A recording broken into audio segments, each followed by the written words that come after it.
Sidang dilanjutkan. Ini bukan sekadar perampokan. Saya tidak tahu apa-apa. Keputusan ada di tangan Anda. Tepat 10 hari sebelum hari pernikahannya, pada malam pertama tahun baru 1999, seorang calon pengantin wanita lenyap seperti asap, meninggalkan dompet, mantel, dan kartu identitasnya di dalam kamar. Berharap putrinya akan menghubunginya, sang ayah dengan setia membayar tagihan pagar yang tak pernah berdering, sekalipun selama 24 bulan. Di gudang gedung pernikahan, gaun pengantin yang kehilangan pemiliknya teronggok sendirian. Di sisi sang ayah yang menyusuri jalanan dengan putus asa untuk mencari putrinya yang hilang, ada calon menantunya yang dengan diam menemaninya mencari dan menundukkan kepala pada setiap orang yang ditemui. Namun, pada hari ketiga setelah putrinya menghilang, calon menantu itu pun ikut lenyap tanpa jejak, hanya meninggalkan sepucuk surat.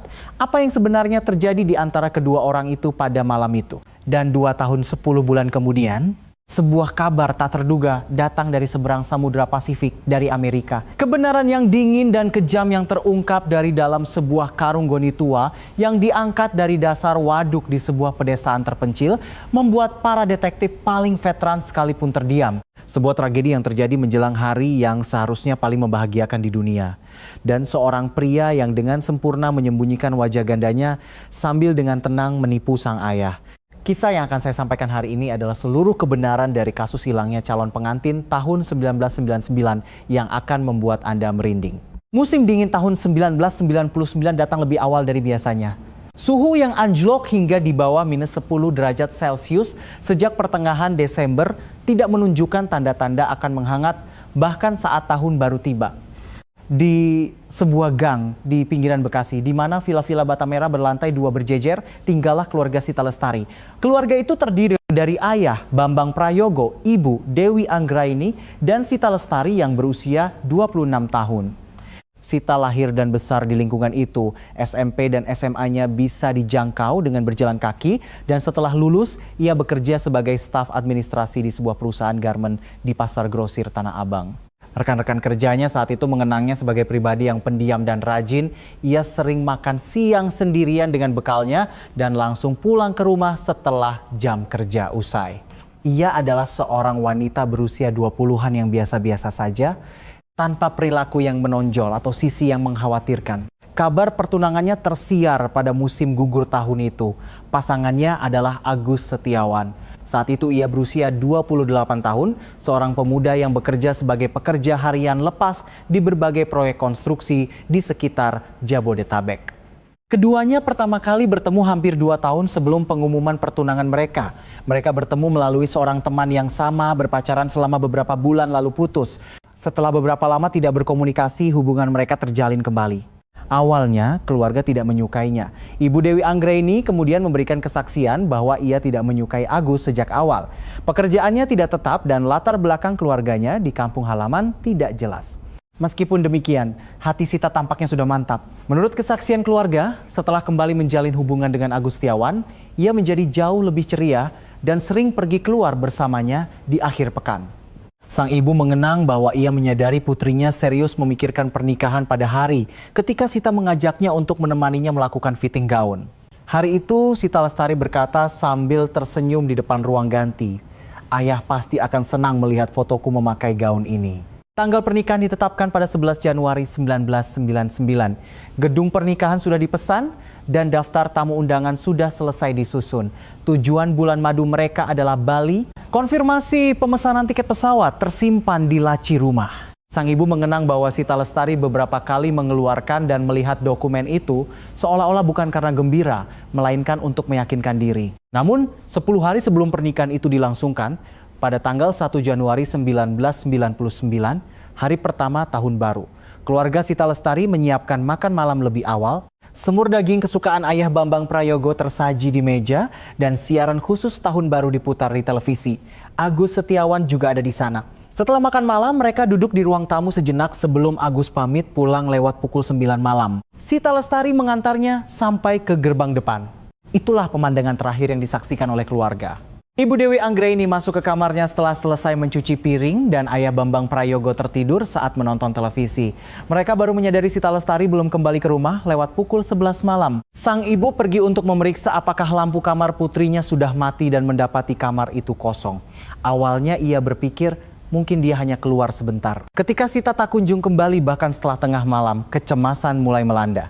Ia mengirim pesan ke pagar Sita, tidak ada jawaban. Ia juga menghubungi Agus Setiawan. Pria itu menjawab teleponnya. Saya juga tidak tahu, jawabnya singkat. Belakangan terungkap dari kesaksian bahwa pada saat menerima telepon itu, Agus Setiawan sudah tidak berada di dekat rumahnya. Namun, fakta itu baru terungkap jauh di kemudian hari. Hingga fajar tanggal 2 Januari Sita Lestari tidak kembali. Begitu hari terang, ayah Bambang Prayogo segera bergegas ke kantor polisi setempat. Ia membuat laporan orang hilang di loket pendaftaran. Menurut catatan penyelidikan saat itu, polisi pada tahap awal menanyakan kemungkinan Sita pergi secara sukarela. Disebutkan pula bahwa sering terjadi kasus calon pengantin melarikan diri sebelum pernikahan. Bambang Prayogo menggelengkan kepalanya di tempat. Putri saya bukan anak seperti itu. Dia sudah memesan gaun dan tiket pesawat. Mengapa dia melarikan diri ketika pernikahannya kurang dari 10 hari lagi? Sore itu, Agus Setiawan datang menemui Bambang Prayogo. Ia tampak tenang, ia berkata akan ikut mencari.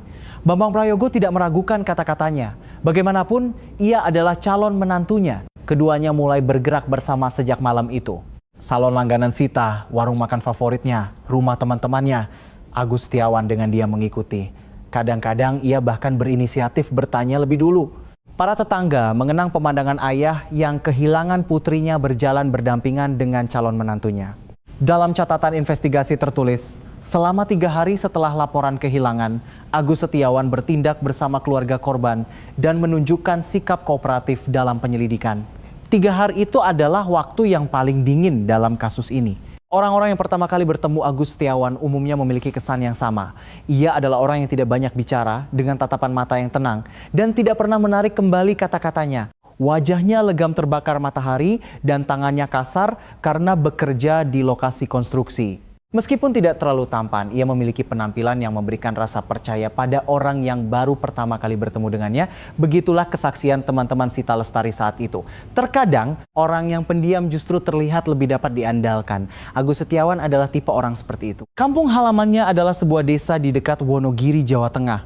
Ia berasal dari keluarga miskin sejak kecil, dan setelah lulus SMP, ia merantau dan berpindah-pindah tempat.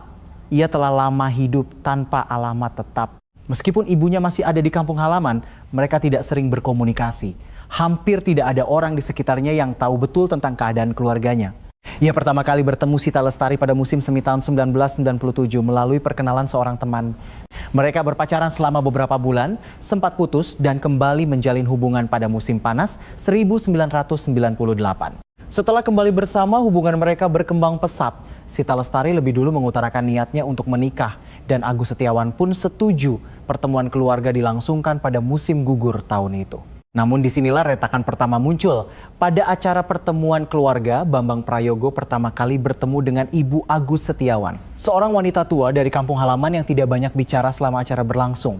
Agus Setiawan yang memimpin sebagian besar percakapan, sementara ibunya hanya mengangguk-angguk. Bambang Prayogo kemudian mengatakan dalam kesaksiannya kepada polisi, saat itu saya merasa ada yang aneh, tetapi karena putri saya menyukainya, saya biarkan saja. Rekan kerja Sita Lestari, Maya Sari, mengenang saat itu seperti ini. Ekspresi Sita sering menjadi muram setelah kembali berpacaran. Saat pertama kali berpacaran, ia tampak bersemangat, tetapi pada kali kedua, semuanya berbeda. Terkadang saat makan siang, ia tiba-tiba menjadi pendiam. Dan suatu kali ia datang ke kantor dengan mata yang memerah. Ketika Maya Sari bertanya ada apa, Sita Lestari hanya berkata itu karena ia lelah. Maya tidak bertanya lebih lanjut. Maya Sari menyatakan dalam kesaksiannya bahwa hal itu terus mengganjal di hatinya. Ada satu fakta yang dikonfirmasi oleh tim investigasi setelah kejadian itu. Agus Setiawan memiliki wanita lain selain Sita Lestari, Rina Wulandari. Saat itu berusia 24 tahun, bertemu dengan Agus Setiawan ketika mereka tinggal di lantai yang sama di sebuah indekos di Jakarta Utara. Hubungan mereka telah terjalin bahkan sebelum Agus kembali bersama Sita Lestari.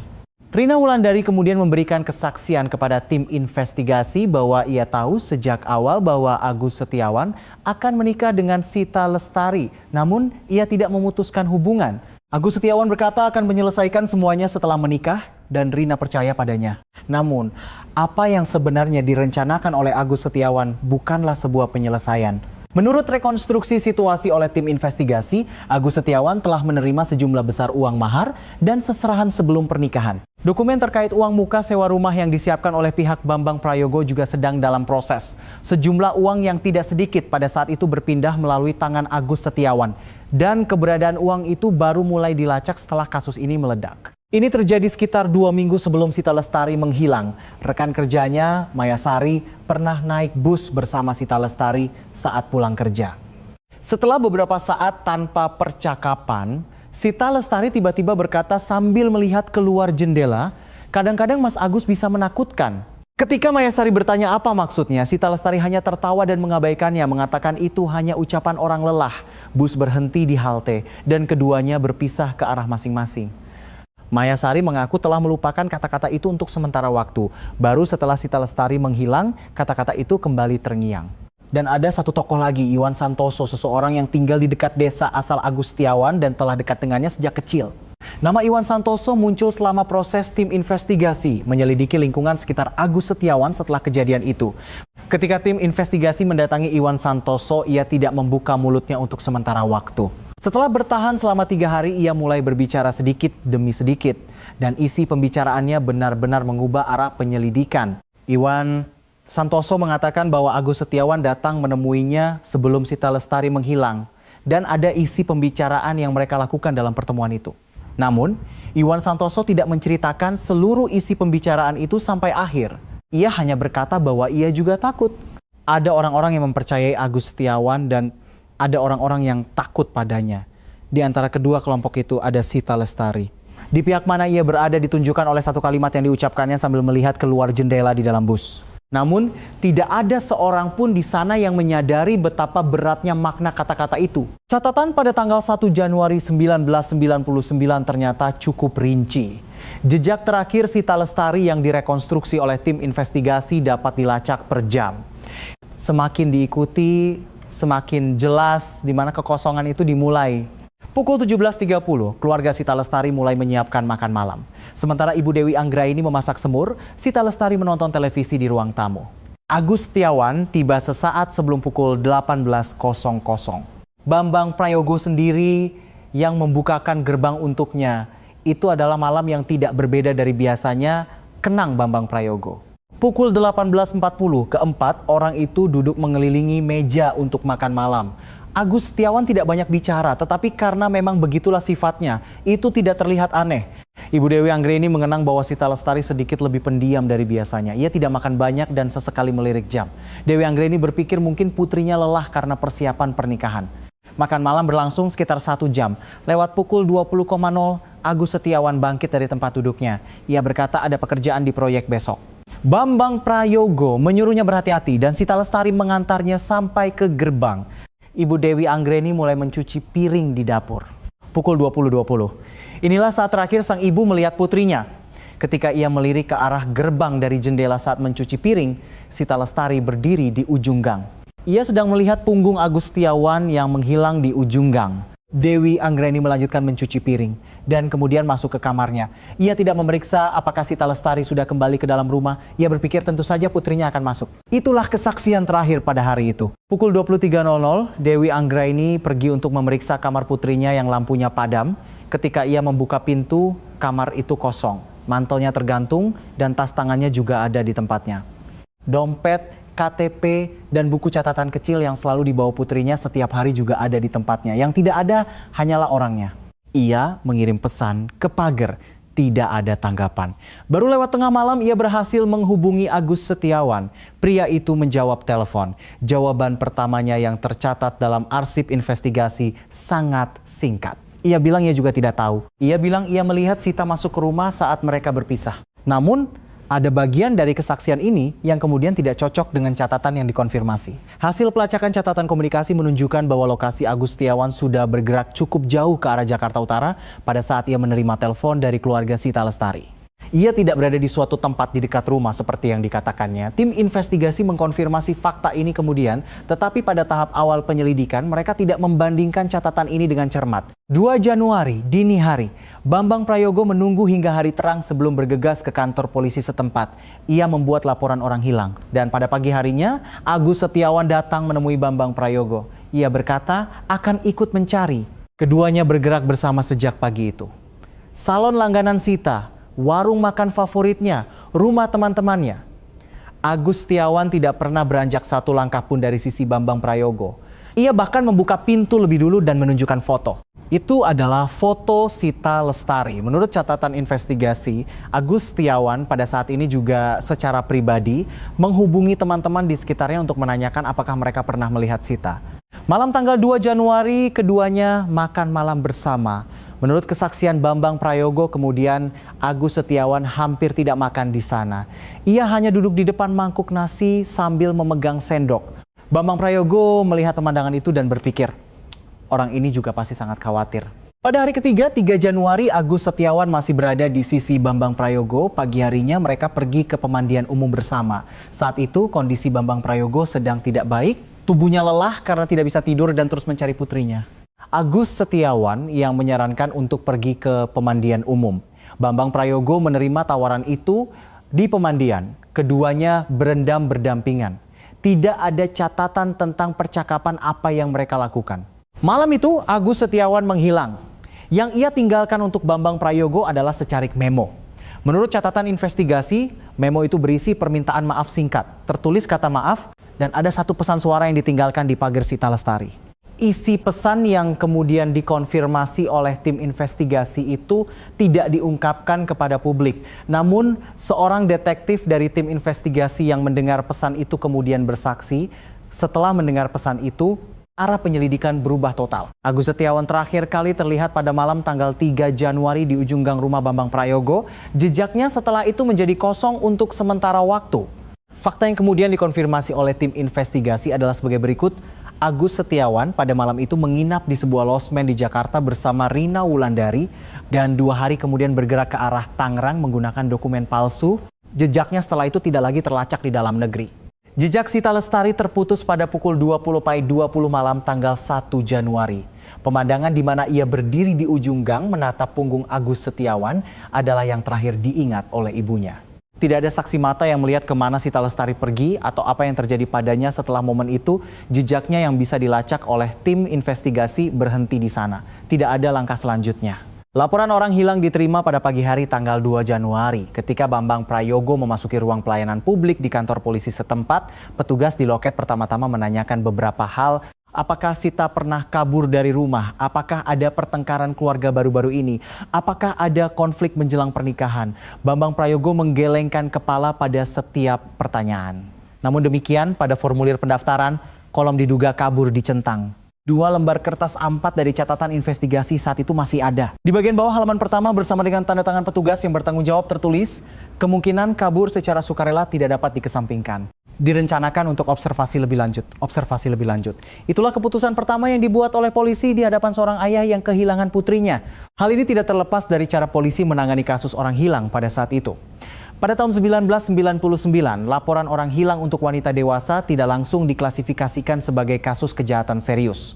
Dalam kasus di mana seseorang meninggalkan rumah menjelang pernikahan, tidak jarang kasus tersebut ditangani sebagai kasus kabur.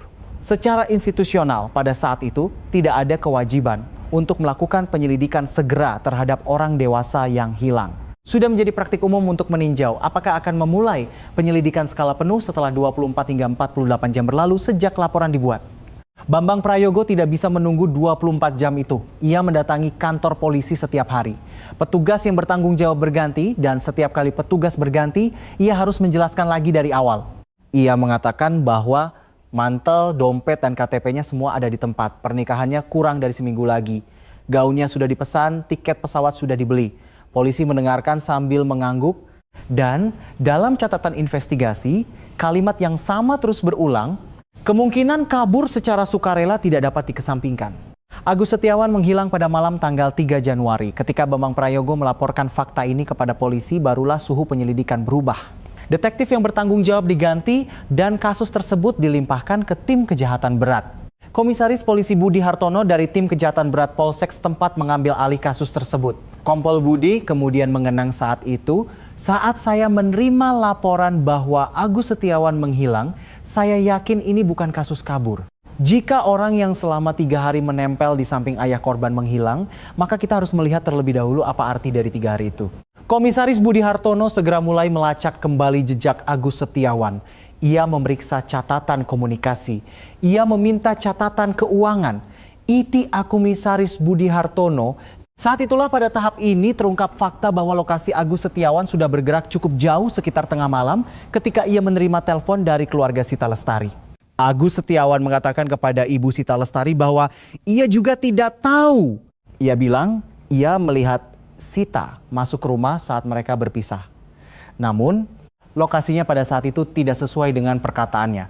Dalam catatan tertulis bahwa Komisaris Budi Hartono berkata kepada tim investigasi, Agus Setiawan tahu sejak awal. Kemungkinan besar ia berada di samping sang ayah selama 3 hari untuk memantau jaring penyelidikan. Namun, pada tahap ini, tim investigasi membuat kesalahan fatal. Butuh 2 hari untuk mengkonfirmasi isi pesan pagar yang ditinggalkan oleh Agus Setiawan. Prosedur untuk meminta rekaman dari penyedia layanan pagar saat itu rumit dan kerjasama antar departemen yang bertanggung jawab tertunda. Dalam 2 hari itu, Agus Setiawan dan Rina Wulandari sudah berada di luar negeri. Dalam catatan investigasi ada surat penjelasan 1 lembar A4 tentang keterlambatan ini. Tetapi surat penjelasan itu ditulis setelah keduanya melintasi perbatasan. Rute pelarian mereka juga dilacak kemudian.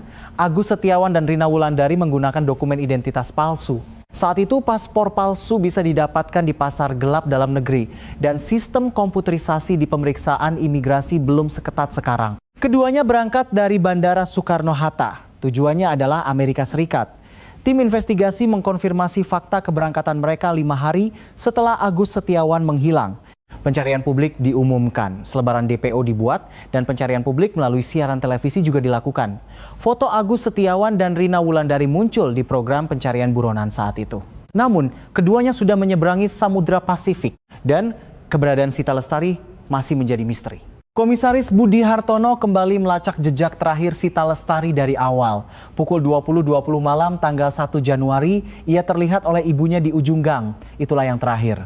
Setelah itu tidak ada saksi yang menemukan tubuh atau barang-barang milik Sita Lestari.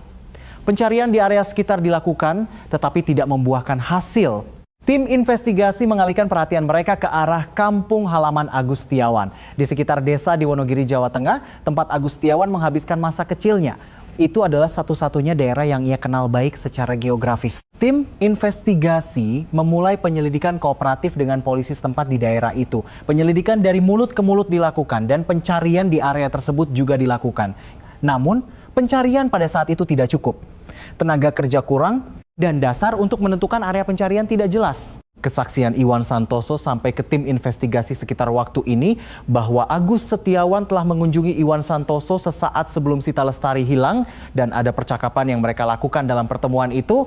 Iwan Santoso tidak mengungkapkan detail spesifik sampai akhir. Tetapi apa yang dipahami oleh tim investigasi sudah cukup untuk mengubah arah. Itu adalah indikasi bahwa Agus Setiawan telah mempersiapkan sesuatu bahkan sebelum Sita Lestari hilang. Namun, Agus Setiawan sudah berada di luar negeri. Tim investigasi tidak memiliki cara untuk menangkapnya saat itu.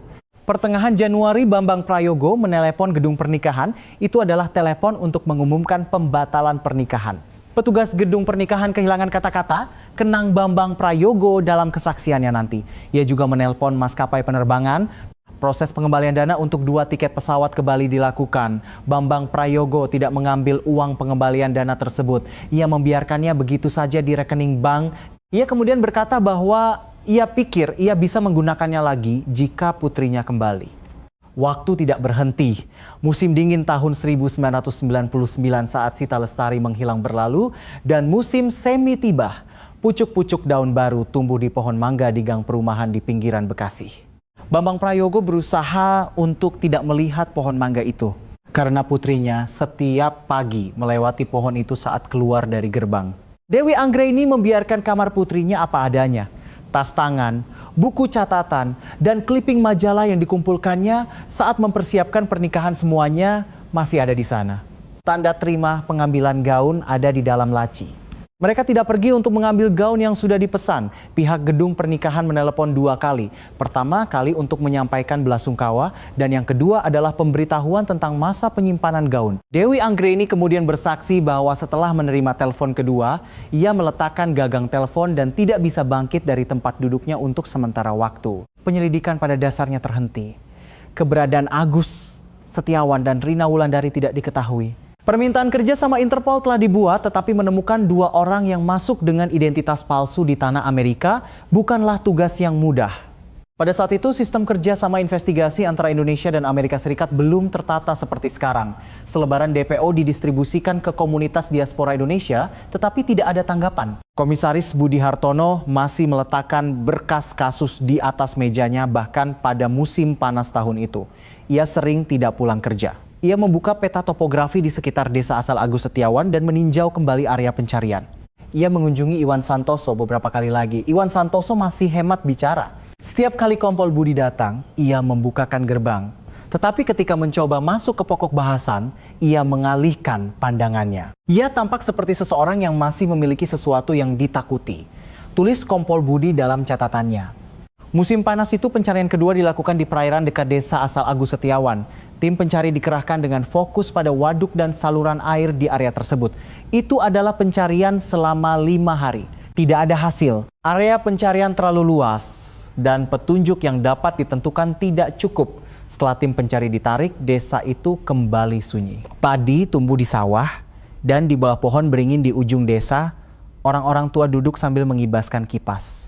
Desa itu tampak tenang, seolah-olah tidak tahu bahwa ada pencarian 2 tahun berlalu. Di era ketika kata milenium bergema di seluruh dunia, Bambang Prayogo masih mendatangi kantor polisi sambil membawa foto putrinya. Detektif yang bertanggung jawab telah berganti lagi. Detektif baru itu adalah orang yang baru pertama kali membuka berkas kasus tersebut. Bambang Prayogo menjelaskan lagi dari awal. Malam tanggal 1 Januari, hari pertama tahun baru, 10 hari sebelum pernikahan. Mantel dan dompetnya masih ada. Gaunnya sudah dipesan. Detektif baru itu dengan rajin membuat catatan. Dan berkas kasus itu kembali masuk ke dalam laci. Sementara itu, di seberang Samudra Pasifik, Agus Setiawan dan Rina Wulandari melanjutkan hidup. Menurut fakta yang kemudian dikonfirmasi oleh tim investigasi, keduanya menetap di sebuah area padat penduduk Indonesia di dekat sebuah kota di pantai barat Amerika. Setelah masuk dengan identitas palsu, mereka diam-diam mencari nafkah di dalam komunitas diaspora. Mereka bekerja di toko yang dikelola oleh orang Indonesia dan hanya bergerak di dalam komunitas Indonesia. Mereka tinggal di lingkungan di mana mereka bisa berkomunikasi dalam bahasa Indonesia. Mereka tidak terlalu menonjol. Sangat sedikit orang yang tahu bahwa mereka menggunakan identitas palsu. Di depan etalase usang toko itu, Agus Setiawan menghabiskan hari-harinya. Para pelanggan toko itu tidak tahu apa yang terjadi di sekitar waduk di sebuah desa di Wonogiri. Para diaspora yang melewati depan toko juga tidak tahu.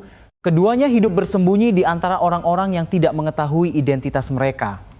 Di Indonesia, Bambang Prayogo setiap bulan membayar tagihan pagar putrinya. Ia berpikir jika putrinya masih hidup dan menyalakan pagar, koneksi harus terjalin. Ia melakukannya selama 24 bulan. Pagar itu tidak pernah berdering sekalipun. Pada bulan ke-25, Bambang Prayogo berhenti membayar tagihan pagar. Pagi hari, saat ia berhenti, ia duduk di kamar putrinya untuk waktu yang lama, kenang Dewi Anggraini. Ia tidak ingat apa yang dikatakan suaminya. Desa asal Agus Setiawan mengulangi musimnya. Pada musim semi mereka menanam padi dan pada musim gugur mereka memanennya. Air di waduk di ujung desa tetap tenang seperti biasa. Ilalang tumbuh di atas permukaan air dan pada musim dingin permukaan air membeku tipis.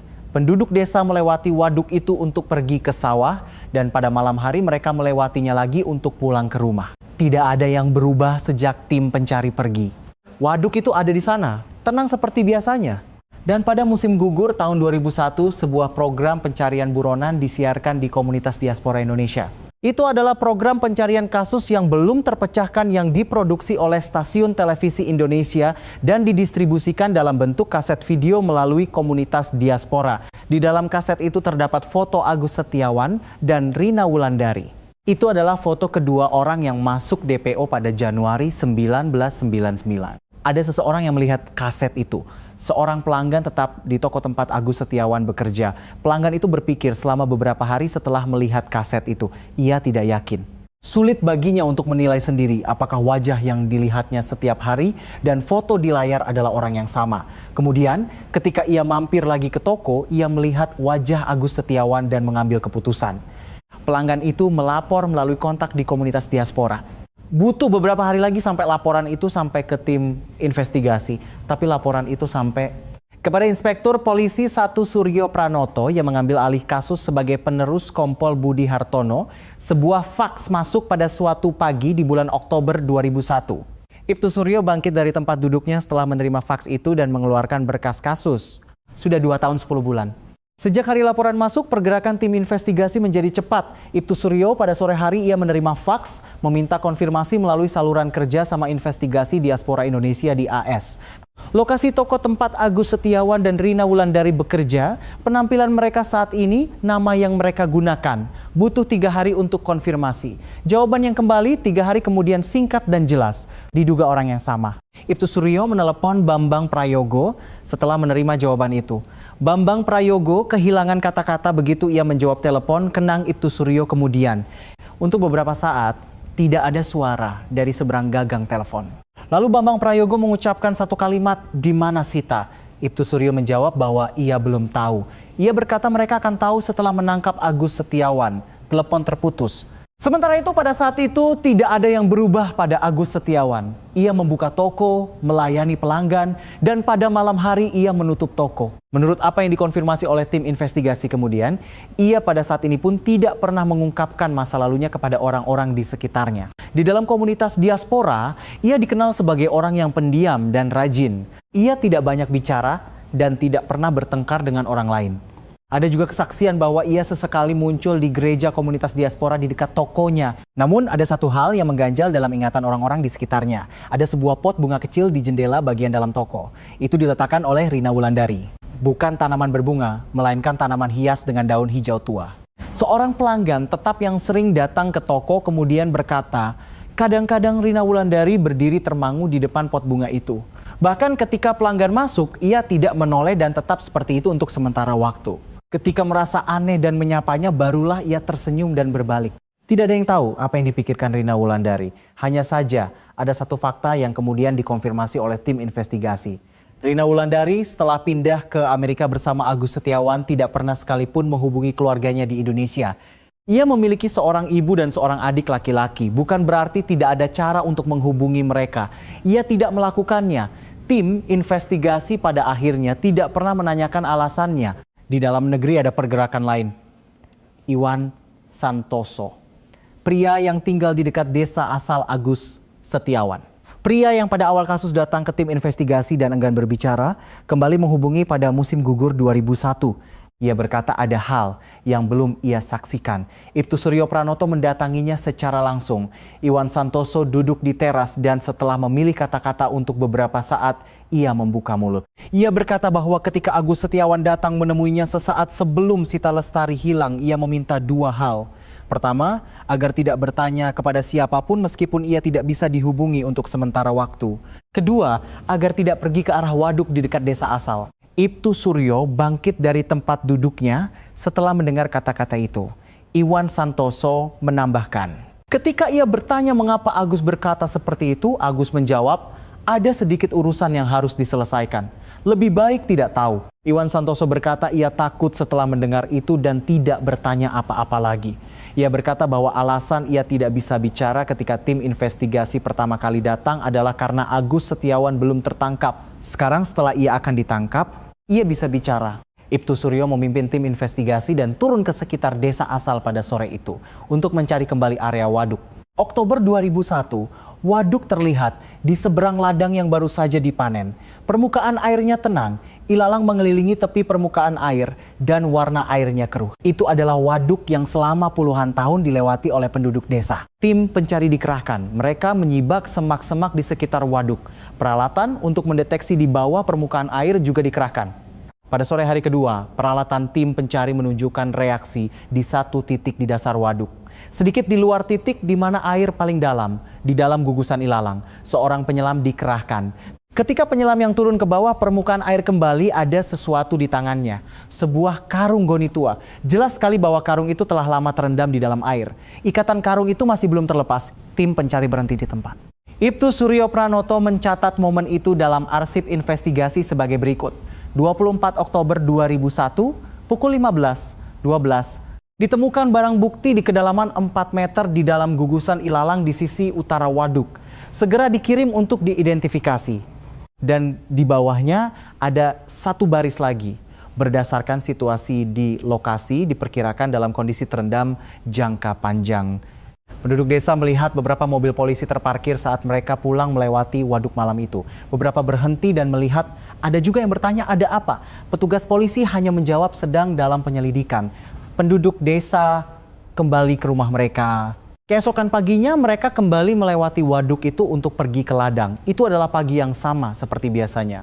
Permukaan air waduk masih tenang dan ilalang bergoyang perlahan ditiup angin. Tampak seolah-olah tidak ada yang berubah. Namun, hasil identifikasi tim investigasi mengubah segalanya. Butuh 20 hari sampai hasil identifikasi keluar. Analisis forensik diminta dari laboratorium forensik kepolisian. Itu adalah analisis forensik terhadap barang-barang yang diambil dari waduk dan isinya. Ibtu Suryo Pranoto sambil menunggu hasil selama 20 hari itu membaca kembali berkas kasus dari awal. Dari hari ketika Bambang Prayogo membuat laporan orang hilang pada dini hari 2 Januari 1999 hingga catatan tentang Agus Setiawan menghabiskan 3 hari di sisi Bambang Prayogo. Setelah selesai membaca dan menutup berkas, kata-kata Ibtu Suryo kepada anggota timnya tercatat, orang ini punya rencana sejak awal. 3 hari itu bukan kebetulan. 14 November 2001 pagi hasil identifikasi disampaikan kepada tim investigasi yang ditemukan dari waduk adalah kerangka manusia. Kerangka seorang wanita dewasa dan menurut pendapat forensik periode perendaman di dalam air diperkirakan antara 2 hingga 3 tahun. Ada pendapat bahwa jenazah itu berada di dalam air antara awal 1999 hingga tahun 2000. Di bagian servikal kerangka yaitu tulang leher ditemukan bekas kerusakan akibat kekuatan eksternal. Dalam laporan forensik tertulis, ditemukan fraktur pada tulang leher ketiga, dinilai akibat kekuatan eksternal saat masih hidup. Artinya ada bekas patah tulang leher. Itu berarti bukan tenggelam, melainkan sudah ada kekuatan eksternal yang diberikan sebelum masuk ke dalam air. Ibtu Suryo memegang laporan identifikasi itu dan tidak membacanya untuk beberapa saat. Seorang anggota tim menunggu di sampingnya. Ibtu Suryo meletakkan laporan itu dan berkata, "Kita harus meminta perbandingan DNA." Identifikasi DNA tambahan diminta, keluarga Sita Lestari dihubungi, sampel darah diambil dari Bambang Prayogo dan Dewi Anggraini. Kedua orang itu mengulurkan tangan mereka tanpa berkata apa-apa, kenang seorang penyelidik yang ada di lokasi saat itu. Butuh 14 hari lagi sampai hasil perbandingan DNA keluar. Selama 14 hari itu, Bambang Prayogo menelepon kantor polisi setiap hari, menanyakan apakah hasilnya sudah keluar. Ibtu Suryo setiap hari memberikan jawaban yang sama, belum. Saya akan segera menghubungi Anda begitu hasilnya keluar. Bambang Prayogo menjawab, baiklah. Dan keesokan harinya ia menelepon lagi. 28 November 2001 hasil identifikasi tiba untuk Ibtu Suryo. Hasil perbandingan DNA menunjukkan bahwa kerangka yang ditemukan di waduk memiliki kesesuaian genetik yang setara dengan hubungan orang tua anak dengan Sita Lestari. Itu adalah Sita Lestari. Ibtu Suryo sore itu secara pribadi mengunjungi rumah Bambang Prayogo. Itu adalah berita yang tidak bisa disampaikan melalui telepon. Bambang Prayogo membuka pintu dan melihat wajah Ibtu Suryo. Ia pasti sudah membaca dari wajah itu apa yang akan ia dengar. Keduanya duduk berhadapan di ruang tamu. Selama Ibtu Suryo menyampaikan hasil identifikasi, Bambang Prayogo tidak bergerak. Dewi Anggraini yang sedang membuat teh di dapur keluar ke ruang tamu. Ia berhenti begitu melihat ekspresi suaminya. Ia tidak dapat menemukan tempat untuk meletakkan nampan teh dan berdiri di sana untuk beberapa saat. Ibtu Suryo mengenang hari itu seperti ini. Bambang Prayogo tidak menangis sampai akhir.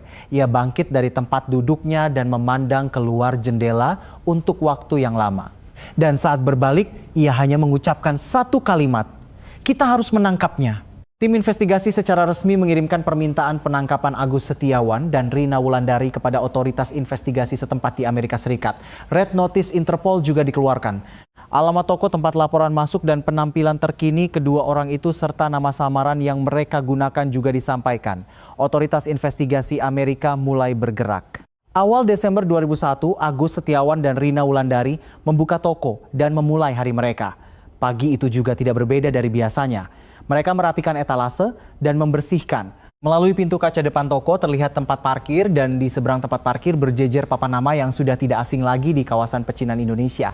Dan dari ujung tempat parkir, beberapa kendaraan masuk secara bersamaan. Mereka adalah agen federal Amerika. Tim kerjasama investigasi diaspora Indonesia juga ada bersama mereka. Seorang agen yang masuk ke dalam toko mendekati Agus Setiawan. Agus Setiawan tidak melarikan diri, ia juga tidak melawan. Selama di borgol, ia tidak mengucapkan sepatah kata pun.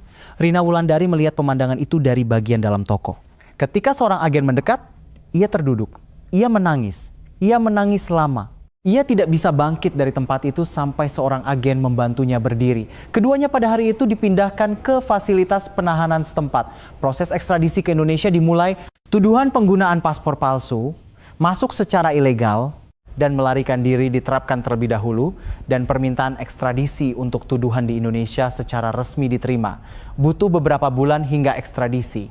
Ibtu Suryo menelepon Bambang Prayogo. Pada hari ia menerima kabar konfirmasi ekstradisi. Sudah tertangkap katanya. Bambang Prayogo kali ini juga tidak berkata apa-apa untuk sementara waktu. Lalu ia bertanya, di mana Sita? Ibtu Suryo menjawab, di waduk dekat desa asal Agus. Dia ada di sana. Tidak ada suara dari seberang telepon. Kalimat terakhir yang diucapkan Bambang Prayogo adalah ini. Kita sudah mencari di sana, kenapa tidak ketemu waktu itu? Ibtu Suryo tidak bisa menjawab pertanyaan itu. Dalam catatan investigasi pun tidak ada jawaban atas pertanyaan itu. Agus Setiawan kembali menginjakan kaki di tanah Indonesia pada musim semi tahun 2002. Ketika pesawat ekstradisi mendarat di Bandara Soekarno-Hatta, tim investigasi sudah menunggu di sana. Ibtu Suryo juga ada di sana. Agus Setiawan turun dari tangga pesawat dengan tangan di borgol. Rambutnya sudah memanjang dan wajahnya telah berubah seiring dengan 2 tahun lebih yang dihabiskannya di Amerika.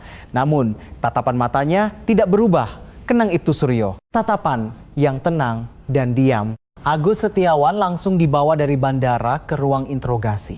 Interogasi pertama dimulai. Ibtu Suryo duduk di hadapannya. Agus Setiawan bersandar di kursi, menatap langit-langit sejenak, lalu menurunkan pandangannya. Dan ia membuka mulut. Kata-kata pertamanya bukanlah pembelaan. Ia bilang ia tahu. Ia bilang ia tahu bahwa suatu hari nanti akan seperti ini. Ibtu Suryo mendengar kata-kata itu dan langsung beralih ke pertanyaan berikutnya. Ia bertanya tentang Sita Lestari. Agus Setiawan sejenak menurunkan pandangannya. Dan ia mulai berbicara. Kesaksian Agus Setiawan yang tercatat dalam arsip investigasi sangat panjang. Sepanjang 12 halaman A4. Dalam kesaksian itu, Agus Setiawan menjelaskan secara berurutan kejadian pada tanggal 1 Januari 1999. Ia mengatakan bahwa Sita Lestari mengantarnya sampai ke gerbang karena ia yang memintanya. Ia berkata ada yang ingin ia bicarakan di ujung gang. Ia ingin berbicara di tempat yang tidak terlihat oleh ibunya. Sita Lestari mengikutinya. Ketika ditanya apa yang mereka bicarakan di ujung gang, Agus Setiawan tidak menjawab untuk beberapa saat. Lalu ia berkata, ia meminta untuk menunda pernikahan. Ia berkata persiapannya belum matang. Sita Lestari menangis mendengar kata-kata itu. Ia tidak bersuara keras, tetapi air matanya mengalir.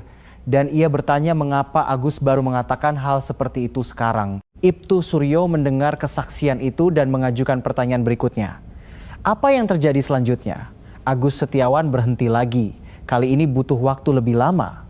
Ruang interogasi menjadi sunyi. Hanya suara lampu neon yang terdengar. Ketika Agus Setiawan membuka mulut, suaranya lebih rendah dari sebelumnya. Ia berkata, terjadi pertengkaran. Sita Lestari tidak mau langsung masuk. Ia berkata, ia marah. Dan kata-kata selanjutnya tercatat dalam arsip investigasi sebagai berikut. Itu perbuatan saya. Saya tidak akan menyangkalnya. Ibtu Suryo meminta untuk berbicara secara spesifik. Agus Setiawan mengatakan bahwa malam itu di ujung gang, pertengkaran dengan Sita Lestari berlanjut menjadi perkelahian fisik. Sita Lestari jatuh dan tidak bangun lagi. Ia berkata ia panik.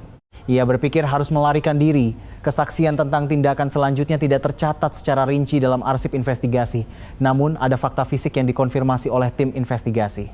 Agus Setiawan menggunakan kendaraan malam itu dan rute perjalanannya adalah ke arah desa asalnya. Kesaksian Iwan Santoso dan kondisi kerangka yang ditemukan di waduk menceritakan apa yang terjadi setelah malam itu.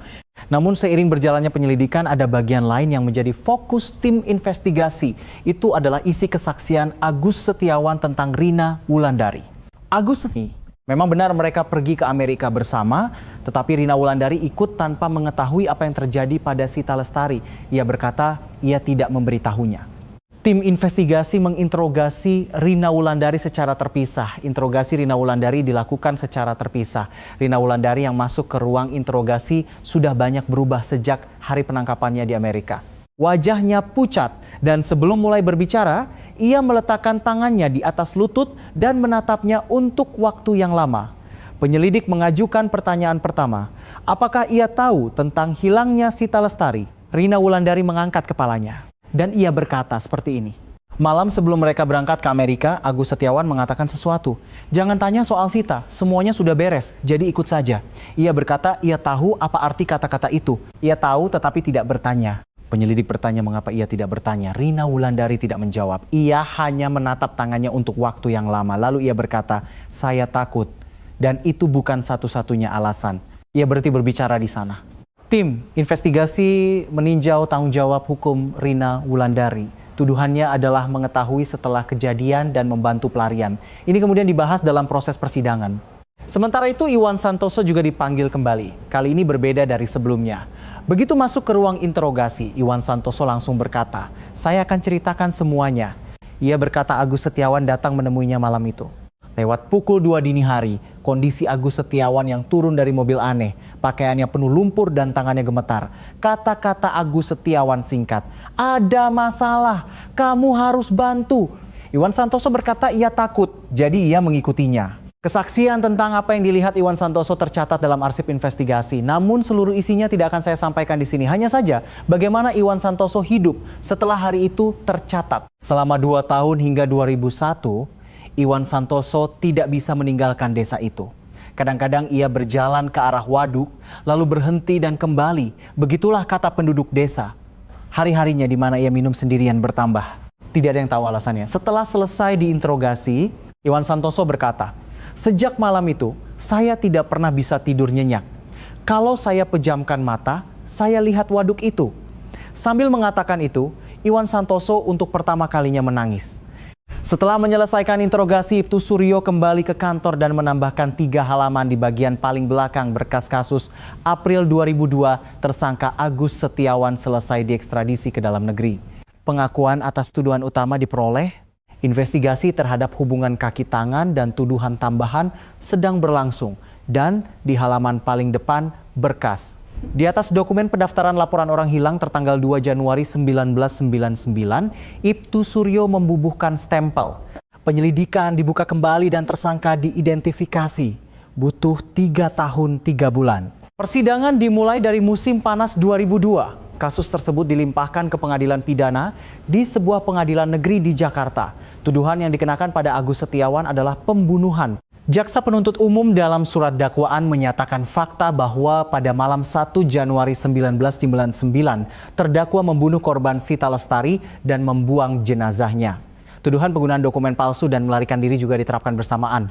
Pada hari sidang pertama digelar, Bambang Prayogo dan Dewi Anggraini duduk di kursi pengunjung. Keduanya duduk berdampingan. Bambang Prayogo mengenakan setelan jas. Dewi Anggraini mengenakan rok hitam. Keduanya tidak berkata apa-apa. Ketika Agus Setiawan duduk di kursi terdakwa, Bambang Prayogo menatapnya sekali, lalu mengalihkan pandangannya. Agus Setiawan tidak melihat ke arah kursi pengunjung. Persidangan berlangsung selama beberapa bulan.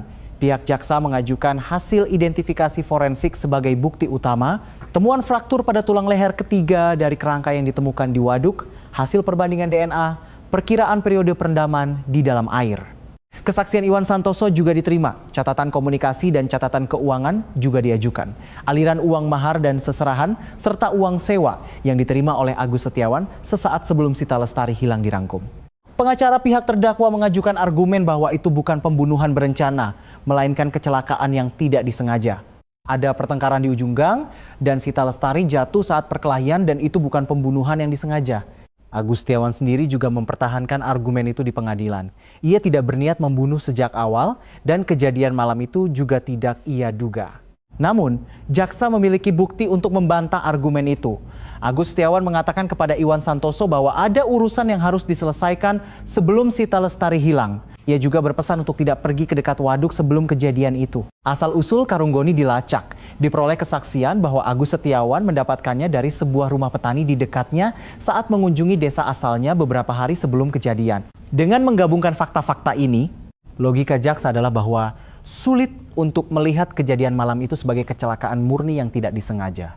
Selama bukti-bukti itu disajikan satu persatu di dalam ruang sidang, Bambang Prayogo tidak bergerak di kursi pengunjung. Dewi Anggraini mengeluarkan sapu tangan saat hasil identifikasi forensik dibacakan. Itulah satu-satunya gerakan yang ditunjukkan oleh keduanya di pengadilan. Iwan Santoso berdiri di kursi saksi. Sambil duduk di kursi saksi, Iwan Santoso menatap ke arah Agus Setiawan sekali. Agus Setiawan menundukkan kepalanya. Iwan Santoso mengambil sumpah dan mulai memberikan kesaksian. Suaranya pelan. Hakim memintanya untuk berbicara lebih keras. Iwan Santoso mengangguk dan memulai lagi bahwa Agus Setiawan datang mencarinya lewat pukul 2 dini hari, bahwa pakaiannya penuh lumpur, bahwa ia bilang ada masalah, bahwa ia mengikutinya karena disuruh, dan apa yang ia lihat di dekat waduk. Iwan Santoso berhenti berbicara di bagian itu. Hakim menyuruhnya melanjutkan. Ketika Iwan Santoso kembali membuka mulut, ruang sidang menjadi sunyi. Tidak ada suara dari kursi pengunjung. Hanya suara Iwan Santoso yang terdengar. Ketika kesaksiannya selesai, Iwan Santoso mengangkat kepala dan menatap Agus Setiawan. Agus Setiawan tidak mengangkat kepalanya. Pada sidang pembelaan terakhir, jaksa menyampaikan tuntutan akhir. Korban Sita Lestari menghilang 10 hari sebelum pernikahannya. Gaunnya sudah dipesan, tiket pesawat sudah dibeli. Jejak terakhir yang ditinggalkannya adalah di ujung gang. Terdakwa di tempat itu merenggut nyawa korban dan selama lebih dari 2 tahun, sementara ayah korban membayar tagihan pagar putrinya, ia hidup di seberang Samudra Pasifik. Jaksa berhenti sejenak setelah kalimat itu. Kami menuntut hukuman berat bagi terdakwa. Tiba giliran Agus Setiawan untuk memberikan pernyataan terakhir.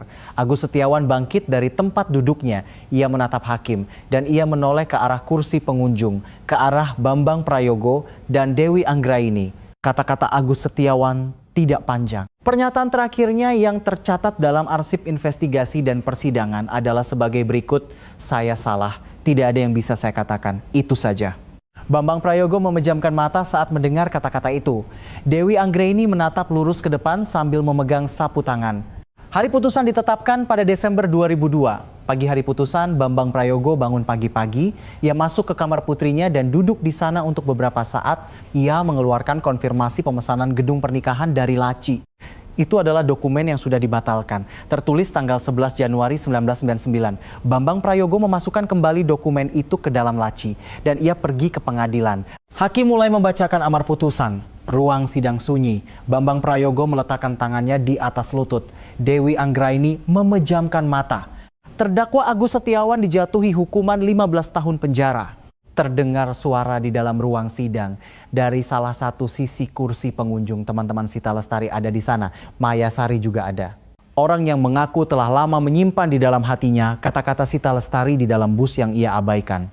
Bambang Prayogo tidak bangkit dari tempat duduknya setelah putusan selesai. Setelah beberapa saat, ia bangkit dan berjalan keluar dari ruang sidang. Ia berdiri di ujung koridor dan memandang keluar. Langit Desember 2002 rendah dan kelabu. Bambang Prayogo memandang langit itu untuk waktu yang lama. Ibtu Suryo berdiri di sampingnya. Bambang Prayogo berkata, "Terima kasih atas kerja keras Anda." Ibtu Suryo tidak bisa menjawab. Kemudian, Ibtu Suryo mengenang hari itu seperti ini. Orang yang seharusnya tidak mendengar ucapan terima kasih justru mengucapkannya. Kata-kata, seharusnya kami menemukannya lebih awal sampai di tenggorokan, tetapi pada akhirnya tidak terucap. Sore itu Bambang Prayogo untuk pertama kalinya mengunjungi sekitar desa tempat waduk di mana putrinya bersemayam. Waduk itu ada di sana. Permukaan air di bulan Desember mulai membeku dari tepinya. Ilalang bergoyang ditiup angin.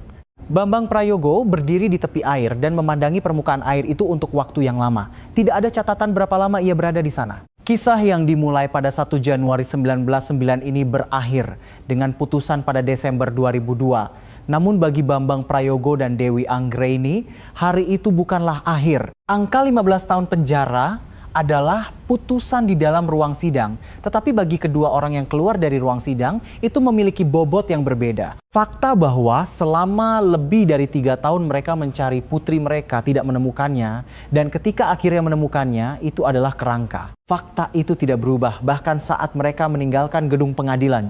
Bambang Prayogo kembali ke rumah dan membuka laci kamar putrinya. Konfirmasi pemesanan gedung pernikahan masih ada di sana. Tanda terima pengembalian dana tiket pesawat juga ada. Di sebelahnya terlipat tanda terima pengambilan gaun. Gaun yang dipesan Sita Lestari dan tidak pernah diambil. Bambang Prayogo mengeluarkan dokumen-dokumen itu satu persatu, melihatnya, lalu memasukkannya kembali ke dalam laci. Ia menutupnya. Tangannya berlama-lama di gagang laci kenang Dewi Anggraini. Malam itu, kedua orang tua itu membiarkan lampu menyala untuk waktu yang lama. Dewi Anggraini kemudian bersaksi bahwa ia tidak ingat apa yang mereka bicarakan. Namun ia ingat Bambang Prayogo mengatakan sesuatu sekitar fajar. Memang bagus Agus sudah tertangkap, tapi rasanya aku tidak melakukan apa-apa untuk Sita. Dewi Anggraini tidak menjawab kata-kata itu. Ia berkata tidak ada kata yang bisa ia ucapkan. Masa hukuman Agus Setiawan dimulai segera setelah putusan. Tidak banyak catatan tentang Agus Setiawan setelah ia masuk penjara. Tim investigasi tidak memiliki alasan untuk menghubunginya lagi dan keluarga korban juga tidak mengajukan permohonan kunjungan. Namun, ada satu baris yang tersisa dalam laporan yang ditulis oleh Ibtu Suryo. Setelah kasus selesai, tersangka Agus Setiawan tidak ada hal-hal aneh setelah masuk penjara. Tanda-tanda penyesalan tidak dapat dikonfirmasi. Rina Wulandari dalam persidangan dijatuhi hukuman percobaan atas tuduhan membantu pelarian. Tim investigasi tidak dapat memperoleh bukti bahwa ia secara langsung terlibat dalam kematian Sita Lestari itu sendiri. Agus Setiawan juga dalam kesaksiannya mengatakan bahwa Rina Wulandari tidak mengetahui kejadian malam itu dan tidak ada bukti fisik untuk membantahnya.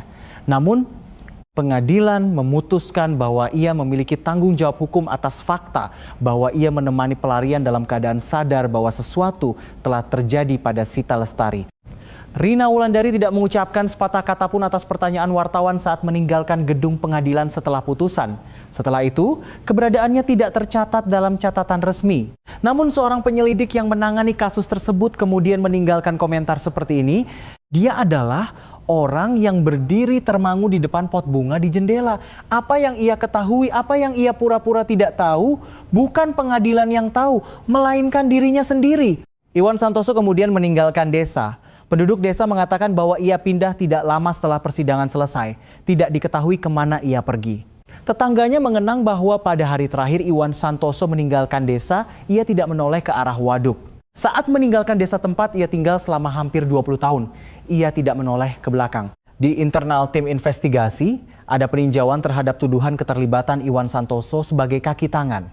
Jika benar ia membantu Agus Setiawan malam itu, mungkin ada tindakan yang dapat dihukum secara hukum.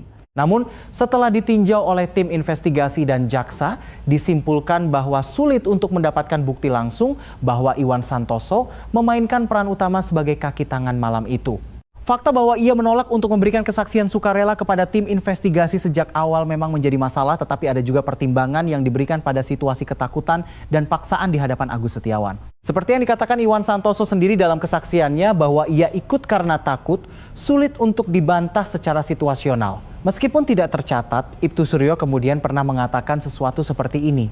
Jika Iwan Santoso membuka mulutnya lebih awal, mungkin bisa lebih cepat setahun. Apa yang akan berbeda dalam setahun itu? Kita tidak akan pernah tahu. Mayasari ada di pengadilan pada hari putusan. Setelah putusan dijatuhkan, ia menyapa Bambang Prayogo dan istrinya saat meninggalkan kursi pengunjung. Bambang Prayogo hanya mengangguk dan Dewi Anggraini sempat memegang tangan Mayasari sejenak lalu melepaskannya.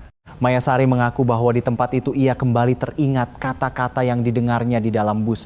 Kadang-kadang Mas Agus bisa menakutkan, kata-kata yang diabaikan sambil tertawa dengan alasan hanya lelah. Mayasari kemudian bersaksi bahwa ia tidak bisa menghilangkan pikiran bahwa seharusnya ia menangkap kata-kata itu. Itu bukan kesalahan Mayasari. Namun ada terlalu banyak hal yang bukan kesalahan seperti itu di sekitar kasus ini. Polisi yang mencentang kolom diduga kabur, detektif yang bertanggung jawab berganti beberapa kali, butuh 2 hari untuk memeriksa pesan pagar, baru mengetahui fakta keberangkatan setelah Agus Setiawan sudah melintasi perbatasan. Masing-masing memiliki alasan yang bisa dimengerti. Itu adalah sistem pada saat itu dan sistem pada saat itu. Namun, ketika alasan-alasan yang bisa dimengerti itu berkumpul, hasilnya adalah Sita Lestari berada di dasar waduk selama lebih dari 2 tahun. Bambang Prayogo dan Dewi Anggraini pada musim semi berikutnya mengambil jenazah putri mereka dan memakamkannya. Makamnya disiapkan di sebuah taman pemakaman umum di pinggiran Bekasi. Beberapa teman Sita Lestari hadir. Mayasari juga datang. Bunganya adalah krisan putih. Bambang Prayogo hari itu juga tidak menangis. Ketika Dewi Anggraini berlutut di depan gundukan tanah, Bambang Prayogo duduk di sampingnya. Keduanya berada di sana untuk waktu yang lama Dewi Anggraini kemudian mengatakan bahwa ia tidak ingat berapa lama. Dalam perjalanan pulang, Bambang Prayogo mengucapkan sepatah kata. Dia tidak sempat memakai gaunnya. Dewi Anggraini tidak menjawab kata-kata itu. Ia tidak bisa menjawab. Setelah kembali ke rumah, kedua orang tua itu berhadapan dengan laci kamar putri mereka. Dewi Anggraini mengeluarkan tanda terima pengambilan gaun. Ia memegangnya lama, lalu melipatnya dan memasukkannya ke dalam buku catatan milik Sita Lestari. Dan ia mendorong kembali buku catatan itu ke bagian paling dalam laci. Laci itu ditutup seperti biasa. Setelah itu Dewi Anggraini bersaksi bahwa setiap tanggal 1 Januari, Bambang Prayogo masuk ke kamar putrinya dan duduk di sana untuk beberapa saat sebelum keluar. Ia tidak tahu apa yang dikatakannya. Pintunya tertutup sehingga ia tidak bisa mendengar. Hanya saja wajahnya saat keluar tidak berbeda dengan saat masuk. Ia keluar dengan wajah yang tidak berubah. Sita Lestari dimakamkan pada musim semi tahun 2002 di sebuah bukit taman pemakaman umum di Bekasi. Usianya 26 tahun. Pernikahannya tidak pernah dilangsungkan, gaunnya pada akhirnya tidak pernah ia kenakan. Namun, orang-orang yang mengingat Sita Lestari tetap ada. Orang yang menyimpan satu kalimat yang diucapkan di dalam bus di dalam hatinya selama lebih dari 20 tahun juga tetap ada. Kasus ini ditutup catatannya dengan putusan pengadilan. Namun, ditutupnya catatan tidak berarti tanggal 1 Januari bagi Bambang Prayogo berubah. Setiap tahun baru datang dan setiap tahun malam itu kembali. Momen ketika putrinya berdiri di ujung gang kembali. Hari di mana masa hukuman Agus Setiawan berakhir adalah tahun 2017. 18 tahun setelah hari Sita Lestari tidak kembali. Di hadapan angka 18 tahun itu, keputusan apa yang akan Anda ambil, saya serahkan kepada Anda yang mendengarkan cerita ini.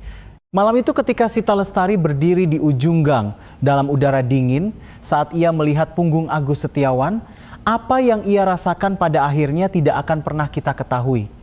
Hanya saja catatan memberitahu kita fakta bahwa ia sempat berdiri di sana dan bahwa kita tidak boleh melupakan catatan itu. Sampai di sini catatan yang terlupakan.